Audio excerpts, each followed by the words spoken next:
प्रशासनाच्या आश्वासनानंतर सामाजिक कार्यकर्ते संदीप देवरे यांचे अन्नत्याग मागे।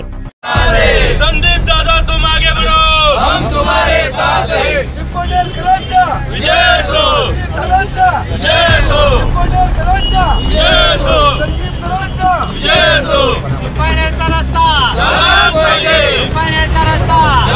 गेल्या 4 दिवसापासून सुरू असलेले अन्नत्याग आंदोलन तुर्तास मागे घेण्यात आले।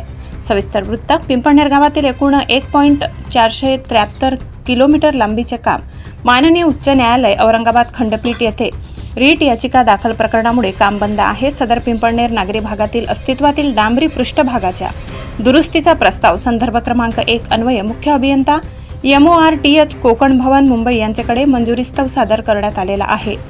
सदर प्रस्तावास मंजुरीसाठी या विभागामार्फत सातत्याने पाठपुरावा करण्यात येत असून प्रकरणाचे गांभीर्य लक्षात घेता सदर प्रस्ताव MORTH या वरिष्ठ कार्यालयाकडे पाठविण्याकरिता तातडीची बैठक RO MORTH नवी मुंबई येथे दिनांक 12/12/2024 रोजी घेण्यात येणार आहे। सदर प्रकरण RO MORTH नवी मुंबई यांच्याकडून पुढील मंजुरीस पाठविल्यावर पुढील 15 दिवसात मंजूर होईल याकरिता या कार्यालयाकडून सातत्याने पाठपुरावा करण्याचे प्रयत्न करण्यात येत आहेत। तसेच रस्त्यावर धूळ उडू नये याकरिता करावयाच्या उपाययोजनेबाबत कंत्राटदारास निर्देश देण्यात आले असून पुढील 3 ते 4 दिवस याबाबत कार्यवाही करण्यात येईल।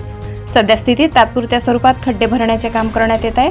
डांबरीकरणाच्या प्रस्तावास RO MORTH मुंबई यांचे कार्यालयाकडून मंजुरी मिळाल्यानंतर व कोर्टाच्या आदेशानुसार त्वरित रस्त्याच्या कामास सुरुवात करण्यात येईल असे आशयाचे पत्र प्रशासनाकडून दिल्यानंतर सामाजिक कार्यकर्ते संदीप देवरे यांनी आपले आंदोलन मागे घेतले आहे। याच संदर्भात शासनाकडून शासनाचे प्रतिनिधी म्हणून तहसीलदार साहेबराव सोनवणे यांनी माहिती दिली आणि सामाजिक कार्यकर्ते संदीप देवरे यांनीही प्रसारमाध्यमांना माहिती दिली। उपोषणकर्ते पिंपळनेर यांनी मागील 4 दिवसापासून या ठिकाणी उपोषण सुरू केलेलं होतं। या उपोषणाच्या अनुषंगाने काल त्यांच्या उपोषणस्थळी आम्ही भेट दिली होती। त्यांच्या मागण्यांचा विचार करता त्या संदर्भात ऑलरेडी याच्यामध्ये न्यायालयीन बाबी चालू आहेत, न्यायालयामध्ये याचिका चालू आहेत। याच्या संदर्भात सगळ्या विभागांची एकत्रित सुनावणी 15 तारखेला ठेवण्यात आलेली आहे। याच्या संदर्भात आज जिल्हाधिकारी महोदय याचबरोबर MSRDC भूमी अभिलेख विभाग आणि PWD यांच्यात चर्चा होऊन या विषयाचा लवकरात लवकर तोडगा कसा निघेल याच्यासाठी प्रयत्न करण्यात आले।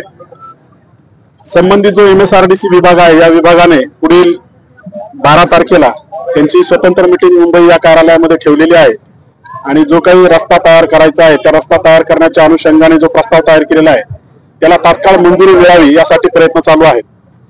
लवकरच या प्रस्तावाला मंजुरी मिळेल असं त्यांनी सांगितलेलं आहे। प्रस्तावाला मंजुरी मिळाली तर या रस्त्याचं काम लवकर सुरू करता येईल।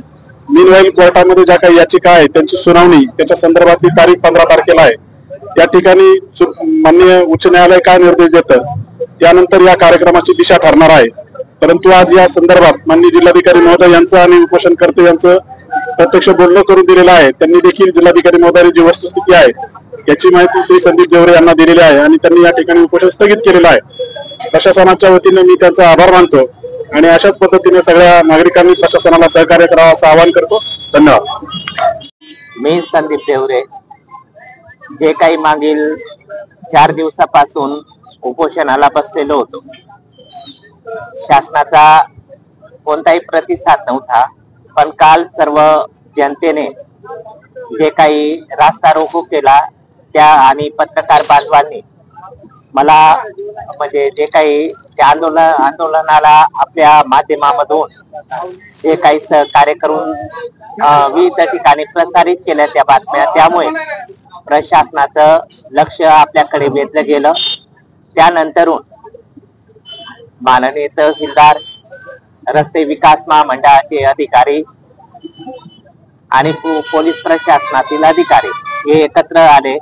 रात्री मला त्यांनी विनंती पण केली होती, पण मागण्या मान्य नसल्या कारणाने मी त्यावेळेस उपोषण नाही सोडलं। परंतु आज जिल्हा अधिकारी महोदयांसंगती अतिशय समाधानकारक उत्तर मला मिळाले आणि त्यांनी म्हटलेलं आहे की 12 तारखेला त्यांचं जे काही RO ऑफिस आहे त्या ठिकाणी या रस्त्याच्या संदर्भात मीटिंग आहे।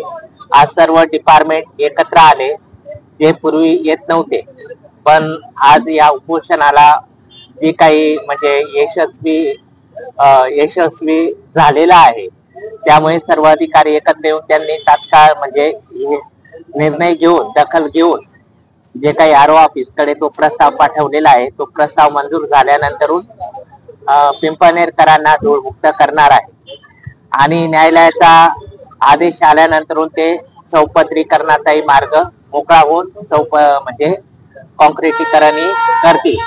तर न्यायालयाचा जर आदेश आला नाही किंवा निकाल लागला नाही तर आपल्याला धूळमुक्त करण्यासाठी डांबरीकरण करून देणार आहे.